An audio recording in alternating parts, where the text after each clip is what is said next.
So in this segment, we're going to be talking about the UK struggling to get a deal with Norway, and being angry that a relatively small party in the Norwegian coalition government is quote unquote undermining talks. They use the phrase undermining, but it tells you that the government don't actually understand how coalition governments work. Despite the fact they were in one at the start of the last decade, because they were like, "Oh, how dare these people undermine us?" It's democracy, bro. Like, they are in a coalition government. If one part of the coalition doesn't agree with what's going on, they can be like, no, we're not going to support this. Let's not forget here, the UK didn't get a deal with Norway over fishing, so let's have a quick rewind of that. Why did the UK fail to roll over the agreement that it had with Norway as part of its EU membership? Thank you, Ian. Well, who knows? I mean, frankly, it's a black day. It's a total disgrace that DEFRA haven't even managed to maintain the rights that the UK has had for decades. Never mind get any Brexit bonus. Were they actually negotiating hard with the Norwegians? Well, I think DEFRA would have us believe that they were, but the result, I think, speaks for itself. Our crews and the Humberside region, frankly, deserve an explanation from ministers on how this has turned into such a disaster. Frankly, if I'd have realised that the Prime Minister's phone number was online, Okay, so what we can remember from that is the fact that, look, as part of the EU, we had an agreement with Norway over fishing. You talk about the fisheries and quotas and all that stuff, right? We had agreements. We left the EU, we couldn't even get that kind of agreement. So that's, the majority of fish and chips that, fish that comes from Norway, cod, haddock and all that stuff. We're not going to be able to get that. We can import it from Norway, but I think that's going to be more expensive to do it like that. So another Brexit win for us. So, we're struggling to get a trade deal with Norway as well. So this is just phenomenal stuff. Also, we're going to talk about something else, Express readers being idiots. I do appreciate how the Express make articles from their readership. It's great stuff. So Liz Truss and her international trade team are keen to secure an ambitious and comprehensive free trade deal, a free trade agreement, as they look at building opportunities for a post-Brexit Britain. The EEA nations exported goods worth of 181 billion Norwegian crowns, it's 15.5 billion pounds to the UK, with oil and gas making up the majority of exports. So it's in our best interest to get a deal with Norway, because the UK is heavily reliant on oil and gas imports. The UK winters aren't as cold as the Norwegian ones, but they're still really cold. And that is, you don't want an oil gas shortage, and you don't want prices to rise either, because, companies like British Gas don't need much of an excuse to raise prices. Like, they will do it with a quickness. So we do need this deal. I think we are desperate for this deal, to be honest. Especially because it makes us look quite stupid when we had a deal with Norway as part of the EU, and then suddenly we don't. Obviously, Norway and the EEA. So Norway wants to continue enjoying zero tariffs on industrial goods exported to Britain, but wants a fully free trade deal in seafood. So the framing here is a bit off. It's currently continuing to enjoy zero tariffs on industrial goods.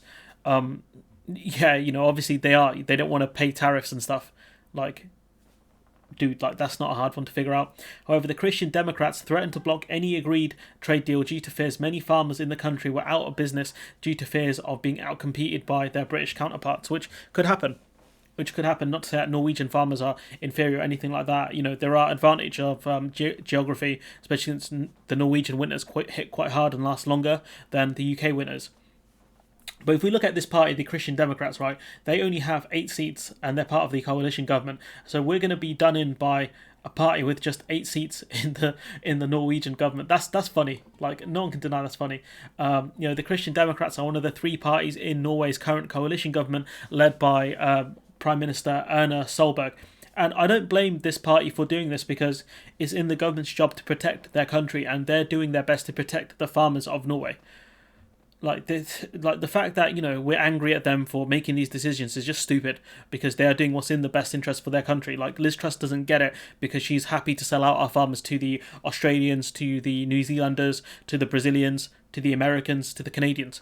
She doesn't understand this concept of, but a free trade deal is great for both of us. We get to sell it back home as a big win. No, That's not how other countries work, Liz.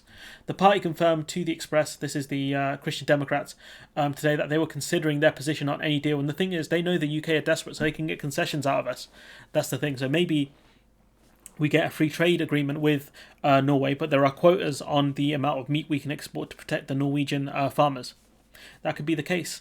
Oslo politicians have to agree on how to proceed with the UK by the end of this month, else it faces not being passed in the current electoral cycle due to elections in Scandinavian country in September. And the thing is, because it's an election year, it does make their position far weaker, because the position of the North here, because if they try and agree a deal that sells out Norwegian farmers, I don't know how Norwegian farmers typically vote, but I assume that they wouldn't vote for the current government if they feel like they were being sold out by them. So that's probably why the Christian Democrats are kind of reluctant to back a deal right now, because if they do have voters that are farmers, they ain't going to vote for them, because people, apart from people in the UK, you don't typically vote for a party that sells out your industry or sells out your livelihood.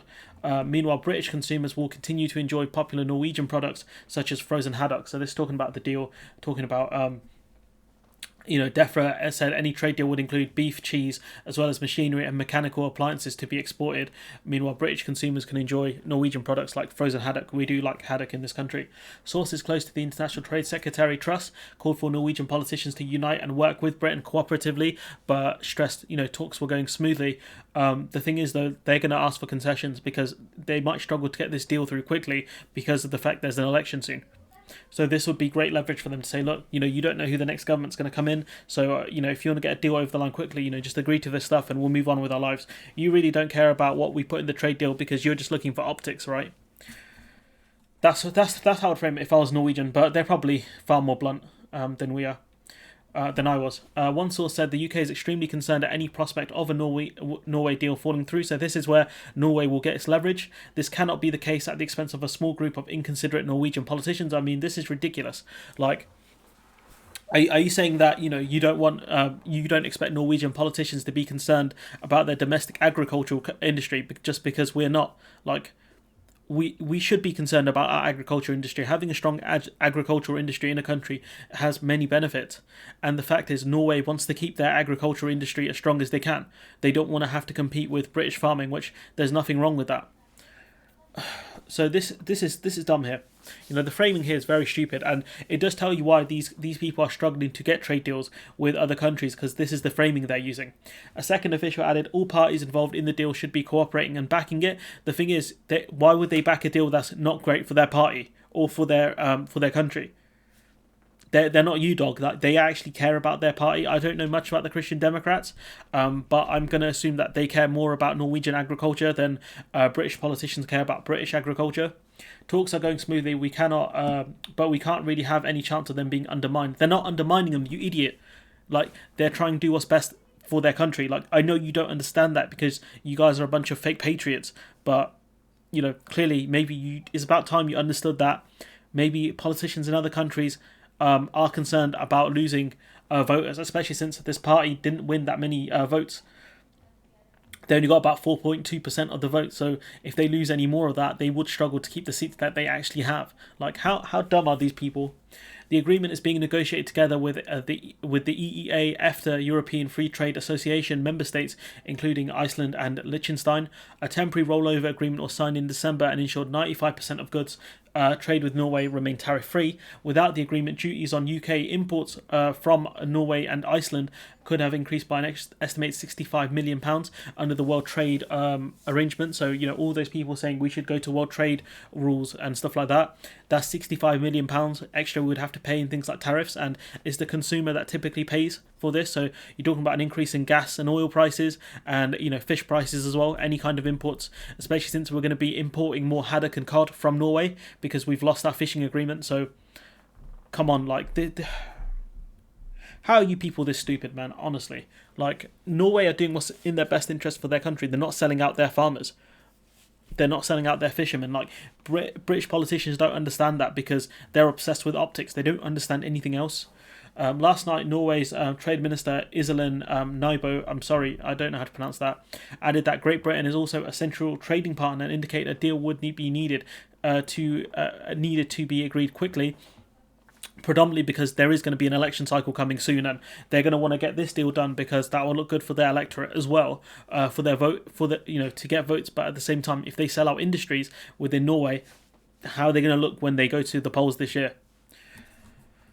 And finally, some information from the unwashed masses of the Express saying that, if they still consider the UK, saying that, there was a statement here that said that, someone within Norway, a party insider within the Christian Democrat Party, was saying that, they were concerned about the domestic market being harmed. One party insider also warned the UK cannot be rewarded for leaving the EU by being given a bumper trade deal with the country. It could be a mistranslation. It could be the saying that, look, why are we giving them this great trade deal when they've caused all sorts of problems for us? Not to mention the fact that, look, Norway obviously had a fishing deal in place with the EU so they could get certain fish from, places like Scotland. There was a reason why Norway had agreed to these fishing quotas. So obviously they might be annoyed by, their lack of access to British waters, but they didn't want to sell out their own fishermen. So, these people are like, if they still consider the UK leaving the EU is in some way disloyal and therefore buying our cheese is a reward, by all means refuse to do trade with us. This ridiculous stronghold countries such as Norway still feel has over us is pathetic. Like, bruv, they don't feel like they have a stronghold over us. They're using their leverage in trade negotiations. Obviously, you wouldn't understand that because you thought, Brexit would be great and everyone's desperate to do a deal with us. That's not how the world works, my friend.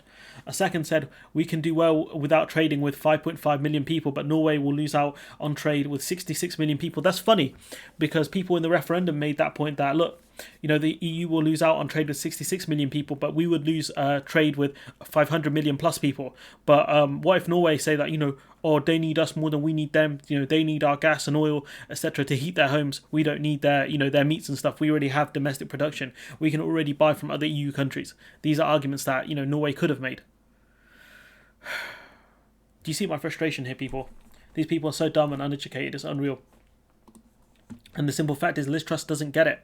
We couldn't even agree a fishing deal with Norway. We couldn't even get a rollover deal on fishing like we had before. And these people think, we have this much leverage over, Norway. Like, the Nords are back, people. And, they're inflicting L's on us once again. But they're not taking our gold and silver this time. This is hilarious, man. I can't even lie. But, the fact that the government are trying to frame it as, we're being undermined by this small party in Norway. If you're being undermined by a party that has less than 4% that has 4.2% of the vote in Norway and has about 8 seats in the parliament, if you're being undermined by them, what does that tell you about how powerful Brexit Britain is? Because if that's the case, we're not powerful at all because we're being undermined by a, with all due respect, a relatively small party within the Norwegian parliament. They're the ones inflicting damage on us. Not the mighty USA, not the Democrat Party or the Republican Party. A party with 8 seats in the Norwegian Parliament is likely to scupper a deal with Britain. That's how weak Britain's position is in the world when, someone like Christian Cruz asked the question, is the sun setting on the empire? The sun has set on the empire, my friend, and you already know that. I already knew that, but certain people in this country haven't realised that yet. We are not big boss anymore. It's time to realise that, my friends. Anyways, I'm going to leave it there. Let me know what you think in the comments below. Like, comment, share, subscribe, and hopefully I'll see you in the next one.